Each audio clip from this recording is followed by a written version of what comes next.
परिवर्तिनी एकादशी का व्रत भगवान विष्णु को समर्पित है। ऐसी मान्यता है कि इस दिन भगवान विष्णु योग निद्रा के दौरान करवट बदलते हैं। इस व्रत को करने से ब्रह्मा, विष्णु, महेश सहित तीनों लोक के देवताओं के पूजा का फल मिलता है। हिंदू पंचांग के अनुसार परिवर्तिनी एकादशी का व्रत हर साल भाद्रपद मास के शुक्ल पक्ष की एकादशी तिथि को रखा जाता है। इस दिन भगवान विष्णु के वामन स्वरूप की पूजा की जाती है। शास्त्र के अनुसार इसी दिन भगवान विष्णु योग निद्रा में करवट बदलते हैं। परिवर्तिनी एकादशी को पार्श्व एकादशी भी कहा जाता है।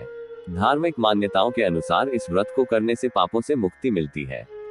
यदि आप भी परिवर्तिनी एकादशी का व्रत रखने की सोच रहे हैं तो उस दिन पूजा करने के बाद इस कथा को अवश्य पढ़ें। ऐसी मान्यता है कि कथा को पढ़ने से भगवान विष्णु बेहद प्रसन्न होते हैं।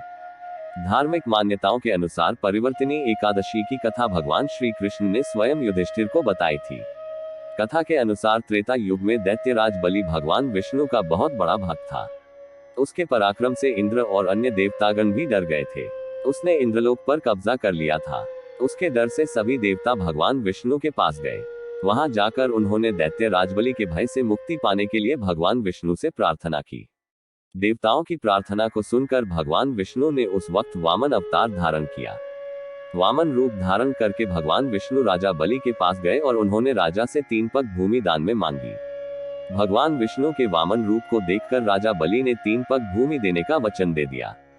राजा के वचन देने के बाद भगवान विष्णु ने वामन रूप में अपना विकराल रूप धारण कर लिया। उन्होंने एक पग में स्वर्ग, दूसरे पग में धरती नाप दी। तीसरे पग रखने के लिए वामन देवता को जगह नहीं थी। तब उन्होंने राजा बलि से कहा कि मैं अपना तीसरा पग कहां रखूं। भगवान का यह वचन सुनकर राजा बलि ने कहा, हे प्रभु, तीसरा पग आप मेरे मस्तक पर रख दे। यह कहकर उसने अपना सिर वामन देवता के सामने झुका दिया। तब वामन देवता ने अपना तीसरा पग राजा बलि के सिर पर रख दिया। उसकी इस भक्ति को देखकर भगवान विष्णु बहुत प्रसन्न हुए और उन्होंने उसे पाताल लोक भेज दिया। इस तरह से भगवान विष्णु के वामन रूप धारण करने का उद्देश्य पूरा हुआ और देवताओं को भी राजा बलि के आतंक से मुक्ति मिल गई। तभी से यह व्रत संसार में विख्यात हो गया।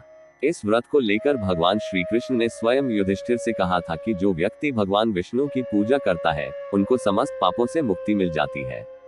अगर कहानी अच्छी लगी हो तो लाइक और शेयर करें और ऐसी ही रोचक कहानियों का रसपान करने के लिए हरि कथामृत चैनल को सब्सक्राइब करना न भूलें और हमसे जुड़े रहें।